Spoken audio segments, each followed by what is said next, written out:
안녕하세요. 감량환입니다. 이번엔 강령환의 이제는 말할 수 있다, 이런 코너를 한번 만들어 봤어요. 한번 시리즈로 몇 가지를 한번 말씀을 드리고 싶은 이야기들이 좀 있습니다. 정치권에서 정치를 제가 관심 갖고서 보는 일에 가장 시작은 그럴 듯 했으나 좀 허무하게 끝나버리는 논의, 그리고 사실 정치권에서 가장 뻥카형의 아젠다, 의제라고 할 수 있는 주제가 있어요. 그게 제가 봤을 때는 개헌론입니다. 개헌은 참 필요하죠. 87년도 헌법, 그 시대 상황, 많은 변화가 일어남에도 불구하고 현재의 시대 상황을 반영하지 못하고 있는 헌법입니다. 그동안에 87년 헌법 이후에 지금 벌써 37년이 지났잖아요. 정말 많이 바뀌고 권력에 대한 목마름, 생각, 이런 것도 상당히 다르고요. 일단 정치 주체들도 상당히 많이 변했고요. 그런 면에서 다양한 형태의 개헌에 대한 또 논의가 있고 긍정적인 또 생각들이 표출되고 있습니다. 근데 실제적으로 보면은 사실은 첫 시작은 좋았으나 대부분이 흐지부지된 게 사실입니다.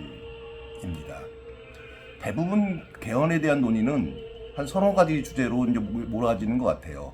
하나는 이제 권력 구조의 문제, 그러니까 이제 5년 단임제, 이거는 좀 문제가 있지 않냐.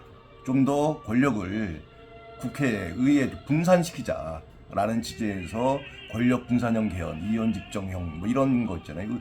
대통령제를 중심으로 하되, 뭐 4년 중임으로 하되 좀 더 의원 내각제적인 요소를 담자, 그런 것들이 있고요. 또 하나는 지나치게 수도권 중심으로 있는 우리나라의 구조 문제를 좀 지방까지 두루두루 넓혀서 한번 가자, 이런 논의가 있을 수가 있습니다. 그 다음에 개인의 민주화가 착착 진행되면서 개인의 인권이라든가 개인 관련된 사안들이 많잖아요. 그 권리, 이런 부분들을 좀 더 앙양할 수 있는 그런 좀 시대가 되지 않았냐라는 측면에서 개헌의 논의가 이루어졌습니다. 그런데 많은 논의가 있었음에도 불구하고 사실 변질돼 갔어요. 처음에 제가 정치에 대한 처음 관심 자체를 갖게 된 것도 사실 노무현 정부 때 대연정, 소연정 이런 얘기가 나왔었잖아요. 그 굉장히 FTA 건이라든가 뭐 등등등 정책을 추진하면서 상당히 좀 밀리는 그런 상황에서 좀 전국 돌파의 어떤 상징성으로 원포인트 개헌, 그래서 대연정, 소연정까지 포함한 그런 개헌 논의가 있었습니다. 저는 그 당시에 이제 경기도를 출입을 많이 하면서 개헌에 대해서 좀 관심 많이 갖고서 진행을 한 기억이 있습니다.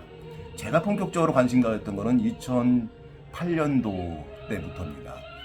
그 당시에 이제 이재호 장관이 그 미국의 자이반 타이완으로 간 적이 있죠. 저는 사실 미국까지 가서 워싱턴에서 개헌의 중요성을 2008년도 10월 경에 이제 보고를 드린 적이 있습니다. 그리고 내부적으로 개헌을 많이 공부하고 제안하기도 하고, 마침내 2010년 이명박 대통령 연두 기자회견에서 개헌의 필요성, 당위성 반드시 해야 된다라는 발표, 그게가 기자회견에 포함됐었습니다. 그런데 그 다음날 비서실에서 대통령실 비서실에서 이 부분은 좀 더 신중하게 검토할 문제가 있다라고 해서 개헌 논의가 좀 일단락됐습니다. 그리고 그래서 흐지부지된 상태였습니다. 그러다가 이제 2014년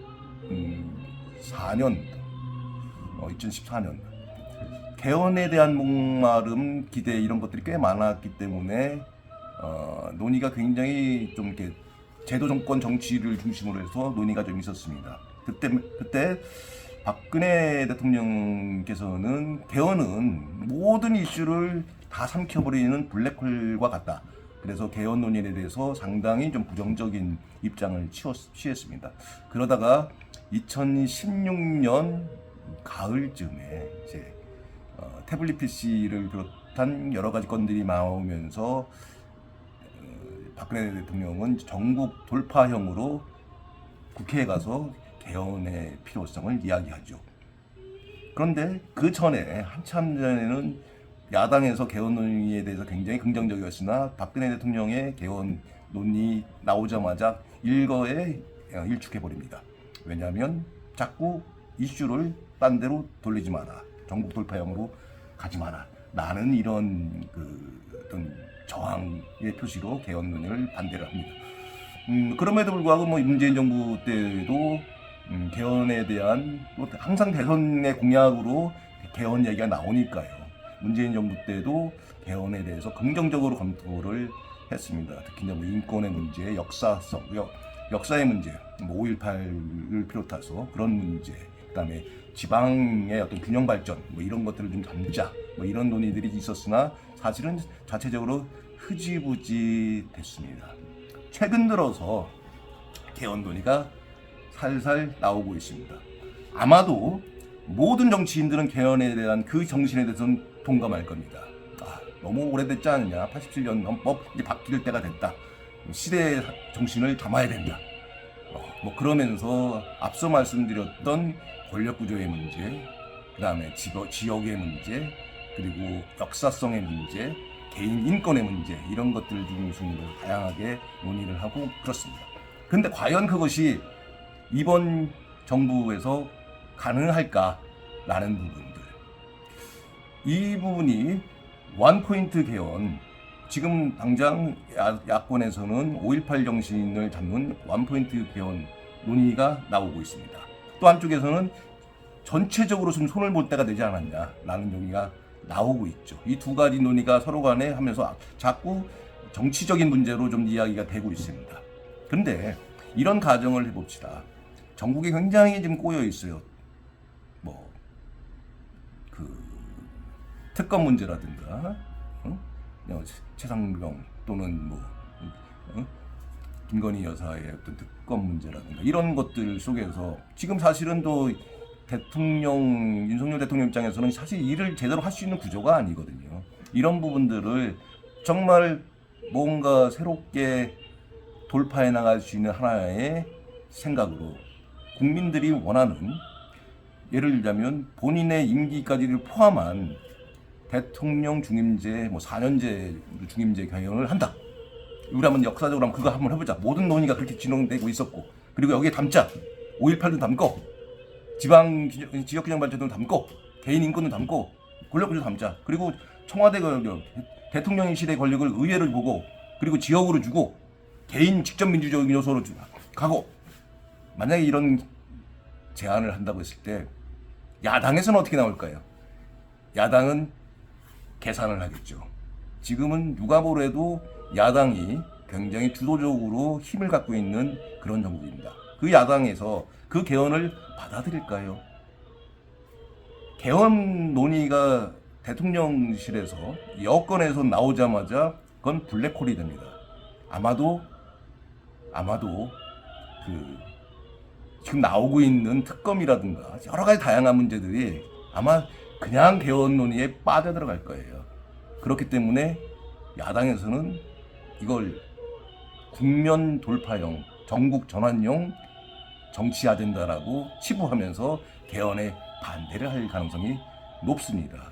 이만큼 개헌이라는 문제는 실제 이상적인 문제하고, 그리고 정치 현실의 문제, 즉 이상과 현실의 문제에서 충돌되는 아젠다이기 때문에 항상 첫 시작은 이상으로 시작했으나 결과는 현실적인 권력 싸움으로 귀결되고 있기 때문에 한치 앞을 못 나가는 것입니다. 87년 그리고 그 이후에 노무현 정부 때부터 나왔던 개헌 논의가 지금 윤석열 정부까지 이어져 오는 20여 년간 개헌 논의가 있음에도 불구하고 그냥 흐지부지 된, 그래서 정치적 아젠다 중에서는 가장 대표적인 뻥카라고 할 수 있는 그런 의제가 되어버렸습니다.